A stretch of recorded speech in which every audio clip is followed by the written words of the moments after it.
But Dominic, I gotta give you credit. You were on the Predators before any of us. Yeah, and I hate you for it. I'm just kidding. It was funny, I texted you the day after if you had any lotto numbers. Yeah, that We'd have was gone funny. halfsies on a lotto ticket. So, right wing, Brian Rust, Phil Kessel, Carter Rowney, and Connor Sheary. For the Predators, Victor Arvidsson, Mika Salamaki, James Neal, and Austin Watson. I gotta be honest with you. I love Russ Kessel and Sheary. They've really impressed me in this playoff. Yeah. In these playoffs, they've been really good. It's nothing against the Predators. Victor Arvidsson has been playing out of his mind. And you look at James Neal, fantastic player, one of the most underrated players in the NHL as far as I'm concerned. Always liked him, even when he was with Dallas. Great group of right wingers that the Predators have. But in the end, I'm going with the Penguins. Me too. Brian Rust and Victor Arvidsson, for me, are like the same player. You know what? Now that I'm thinking about it, That's fair. That's not that crazy to say. They both have similar playing styles. Yep. They actually do. That's not crazy. Not crazy to say at all. No. So, defensemen, Brian Dumoulin and Ron Hainsey. Oli Mata, who really impressed me yesterday. Stepped it up amazingly. Eleanor, you're wearing the shirt. Yep. Paired up with the former star Trevor Daley and Ian Cole and Justin Schultz. For the Predators, it's Roman Josi and Ryan Ellis, Matthias Ekholm and PK Subban, and Matt Irwin and Yannick Weber. This was tough for me. Can I just say, this was tough. But I went with the Predators. They have a better scoring touch as a group of defensemen. The Penguins' defensemen are better defensively, which I know is in their title. That's kind of what they're paid to do. But you got to be able to put the puck in the net also. And the Predators' top four, they can do that. Irwin and Weber, good solid checkers in the back end. Yeah, I think the Penguins' biggest weakness is defense. But I like Ian Cole and Justin Schultz together. They're good on the third line together, third defensive pair, I should say. And last, but definitely not least, is goalies. For the Penguins, it's Double M, Matt Murray. And for the Predators, it's Pekka Rinne, who has been playing out of his mind. Then again, so is Murray. Murray's been playing well, too. You got to go with the hot goalie. Then again, they're both hot. I mean, how do you pick?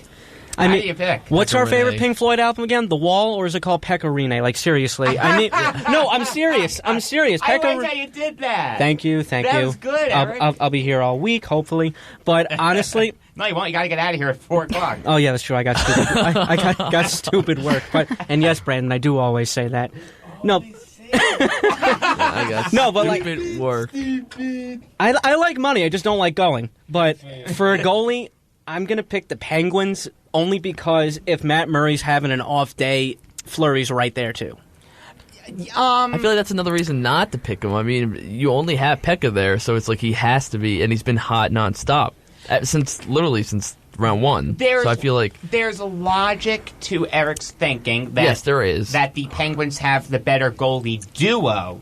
But when comparing starting goalies, I think Pekka Rinne is better. I'm giving it to the Predators 100%. Wow. You know what, Eleanor? I gotta be honest with you. I was afraid you'd be biased with this. You weren't. No, I was. You know what? Good job. I am not a Matt Murray fan at all. I'm Marc-Andre Fleury 100% of the way. I'm still mad about them playing Matt Murray. I don't think he's been a game changer. I don't think he was a game changer in the Ottawa series. I don't think he played great. I think that the team in front of him played well. Okay. So, all right, I can respect that. I can respect that argument. Last, but definitely not least, let's make our picks. Who do you guys have, Eleanor? I'm pretty sure I know who you have. Penguins in 7. Penguins in 7. But I really, really think that this could be very even, and it could go in either way. I agree. This is going to be a fun series. The NHL, and we were texting about this yesterday, we're rooting hard for the Penguins to beat the Senators. Because the Senator fans, they weren't showing up. The NHL doesn't want empty seats visible during a national broadcast of the Stanley Cup Finals. And Sidney Crosby is the face of the NHL. Mm-hmm. He just is. I'm telling you, Gary Bettman, the NHL, they always push those marketable players. It's been happening for years now. And I got to be honest with you guys, it's tough. It's really tough for me. But, Dominic, I'm going to hop on your train. There we go. You were on the Predators before any of us. I have to learn to listen to you. I have to. Jamal Adams, the Predators. Exactly. Except when it comes to the Mets, though. Yeah. I'll stick with my Yankees. Eric, who do you have? I know who Dominic This is tough for me because the Penguins have experience, and experience over anything is very crucial. But the Predators are just having an unbelievable season, unbelievable playoffs. You beat my St. Louis Blues, so now you got to win the Stanley Cup. I'm picking the Predators in 7. Predators in 7. You know what? Just to be different, I'll say Predators in 6. Just to be different. I could see it going 7. But No, I was going to say, yeah. No, I have the Predators in 6. okay. All right, so 2-2. But we all have the Predators winning except that Penguin fan over there. I think it's going to be close, but It is going to be close. I don't know. It is going to be close. All right, let's switch gears over to football really fast. Eleanor, great job as always. Brandon, get on a mic, my friend. What's going on? Brandon, you're very bright today, too. Hey, you know Very. what? I posted that on my Instagram. I don't know why I'm so bright. You want to make sure cars can see you But, when you're crossing the street. In the middle of the day? In the middle of the day. Exactly. this is you have just- a better reason? Either that or you're covering up a mustard stain. I don't know. No, it was just right by my door, by my house. So it's just like I just picked it up, put it on. That's pretty much it, man. Number to call if you have something on your mind is 516-572-7440 here on Beyond the Game on the Voice of Nassau Community College, 90.3 WHPC. I'm Jacob Volk, sitting across from me, Brandon Johnson, Dominic Arbolino, and Eric Fischetti. And we had touched on the New York teams a little bit, so let's go to the big rule change. The NFL shortening overtime from 15 minutes to 10 minutes. They did it because of player safety. What are your thoughts on the change, guys? I think it's great. I mean, considering the fact you're playing 4 quarters of football, and then once you get to overtime, guys' legs get underneath them, they get more tired. And it's just like too long for no reason. The NBA, they cut it in half. You know what I mean? So why shouldn't the NFL do the same thing? You know what That's I how would I like see to it. see for overtime? How college football does it. Yes. That's what I feel like they should do. I agree with you immensely, except I would have them start at the 50-yard line. That's the only change I would make. I love the way college football does it. I know a lot of people don't. I love it. Yeah, it so do I. guarantees a winner. I true. hate ties. This is And it puts football. pressure. It puts pressure Yes. on your defense and offense. you Tell know? me anything that would be more exciting than an NFL overtime game with the college football format. Yeah. Tell me anything that would be more exciting than that. As a Jet or a Giant fan, you'd be sitting on the edge of your seat the whole time. Yeah, because it's annoying. If you make a field goal and then they can't score, they make a field goal, then it just goes back and forth, until we get someone that doesn't score at all. I think that's bad. Also, I a hate- game-winning field goal is boring. Yeah, that is boring. A game-winning field goal is... Depending on where it's being kicked from. Yeah, Yes, I yes. was going to say, if It's like a 60-yarder, Jim. Yeah, Okay, wow, we'll obviously, give you, that's if it's like like- a 45-yarder or beyond. we'll give you the praise. Then it's fun. But other than that, I mean, I see your point. If a game is decided by a field goal that's like a chip shot 25 yards, then, yeah, it's not that fun. But there were a lot of people that were hyping up ties, Mike Golick and Amy Trask, who is a high-ranking official with the Raiders. They were hyping up ties like, yeah, it's okay, soccer has ties. That's soccer! No, this is football, Stick man. to A win is a football. win. Just in the Super Bowl, you only get one game. And even in the playoffs, you only Yeah. get one game to And to be honest prove with it. you, I wouldn't even mind the college football format in the playoffs either. I mean, I wouldn't mind keeping it with the current format that they have in the playoffs, but it's not a horrible system, the college football format. I like it. Yeah. I think it makes honestly sense. do. It works. And it also, if your concern is really player safety, that's saving the players. Because in theory, all you need is 3 plays in the college football format. 1 play, touchdown right away, and then the field goal, and then the kickoff. So, who knows? Might fumble on the kickoff. So, Yeah, true. game's over right there. Mm-hmm. If your concern is player safety, that's the way to do it.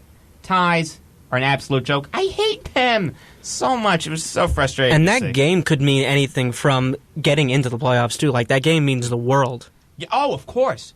Of course. How many teams have we seen miss the playoffs because of a tie or because of a loss? All the time. Or something like that. All the time. You see it Yeah. all the time. And it's funny, you always see it on the tiebreakers. This team needs to win or tie. It's like you have to remind yourself, oh, yeah, the NFL has ties. Yeah, I've been meaning to talk to people about that. I hate it.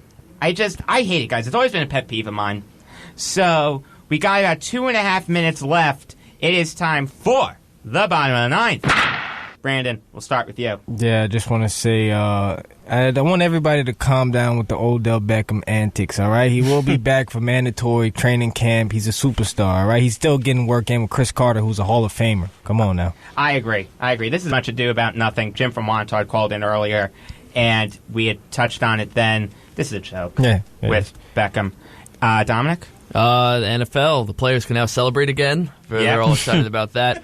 Also, looking forward again, I will mention it, to seeing Hackenberg for next year because, the Jets are very high on him right now. Jeremy Bates, the quarterback coach, is doing his thing. I hope it can work out. From your mouth to God's ears, Dominic. I think that's like my bottom of the ninth almost every week. But yeah, I can't talk to you about that. You want to change it up a little bit? Maybe the Mets? Wow. There's nothing to talk about. I just begged someone to talk about the Mets.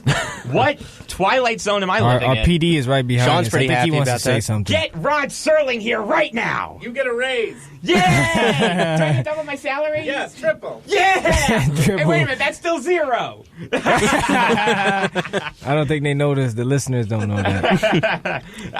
Howard Stern and Chris Russo, a lot richer than I am. Eric? All right, so Victor Cruz just got signed by the Chicago Bears. Once a Giant, always a Giant. He's been getting a lot of hate for not being up to par, but remember that first touchdown in Super Bowl 46? That's a Victor Cruz I remember. Good luck in Chicago. Cruz. I always liked him. Even as a Jet fan, I always liked him. I mean, I didn't like him because he was on my team, but he was a nice guy. He was a guy you could root with. oh yeah, Root for. And I loved the got salsa. cut from the Jets. I remember that. The salsa was great. I was in Disney during that game. Oh, and the 98-yard touchdown. I forgot I that. was in Disney during the game, refreshing my phone constantly, and then I see 98-yard touchdown. I'm thinking to myself, okay, my phone's broken. There's no way the Jets just did that. Then I saw the replay, and it's like, oh my God, the Jets just did that. It was a good play. It was a good play, but not for the Jets. Sidney Crosby joins Elite Company and Wayne Gretzky, Dennis Potvin, and Steve Eisman as players to captain 4 teams to a Stanley Cup final. Woohoo! Okay. All right. Sidney Crosby. I like one of those guys. Easily one of the best players in NHL history. Of course. Not even a contest at this point. Potvin's Cups. So Cortez Kennedy passed away way too young. He's a Pro Football Hall of Famer, was a great Seattle Seahawk defensive lineman for about a decade in the 90s specifically. Just a fantastic player, and he will be deeply, deeply missed. All right, looks like we are about out of time here on Beyond the Game. For Brandon Johnson, Dominic Arbolino, Eric Fischetti, and the true hockey maven, to hell with that other guy. Can't say that enough, Eleanor Chompy. I am Jacob Volk saying that it takes 43 Marv Throneberry cards to get a Carl Fiorillo.